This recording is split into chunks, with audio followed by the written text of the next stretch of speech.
Margaret Mitchell was a writer long before she wrote Gone with the Wind. She was a reporter for the Atlanta Journal Sunday magazine starting in 1922. Her first article was typical of a novice reporter. She buried the lead. She was sent to cover a woman who had been to the fashion shows in Paris and in Italy.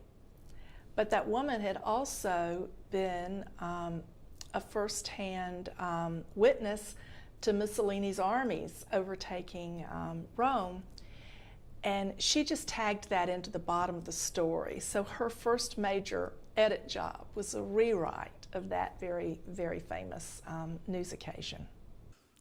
Her second husband, John Marsh, was also a reporter, and he encouraged her. John Marsh was also a journalist by background, and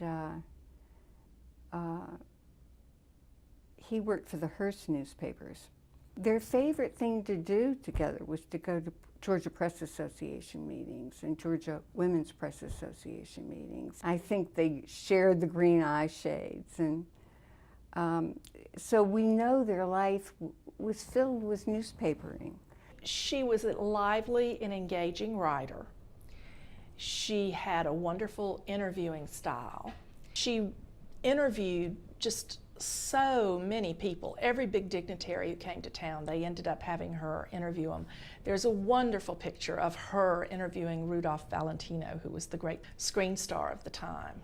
Margaret had a tendency to stir things up. She wasn't afraid of controversy, which incurred the wrath of a lot of people in her circle. She was rather fearless and sometimes became a part of the story herself. She was certainly sympathetic to what was still called in those days the lost cause.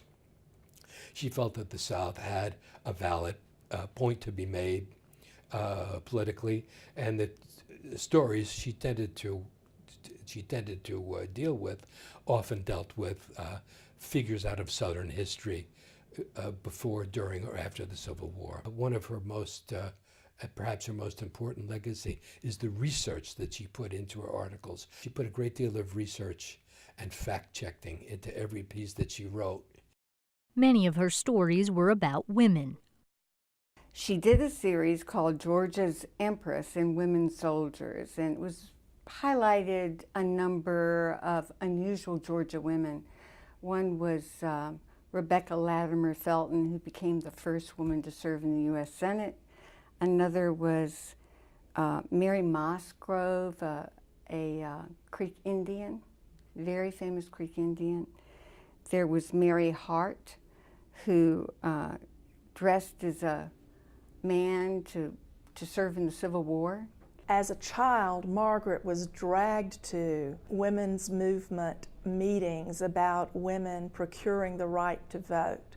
And so what we now call feminism was very much a part of her early childhood. Mitchell also was later on an early advocate for some of the things which would come to be known as the civil rights movement. She was never a woman who acquired material things. She basically gave her wealth away. And she gave it in a very targeted and thoughtful way.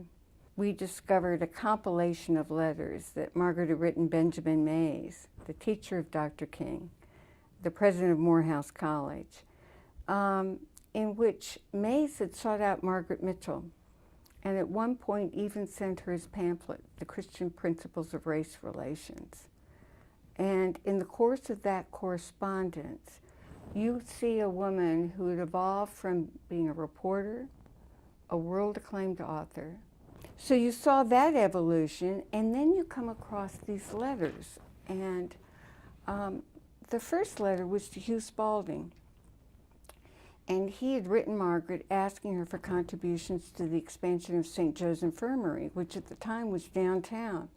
And Margaret sent in a generous contribution, $1,000, and wrote back saying, "But Hugh, Atlanta's getting to the point where we can foresee that Atlanta will have the most highly educated population of black people in the South, and we have to start preparing for it.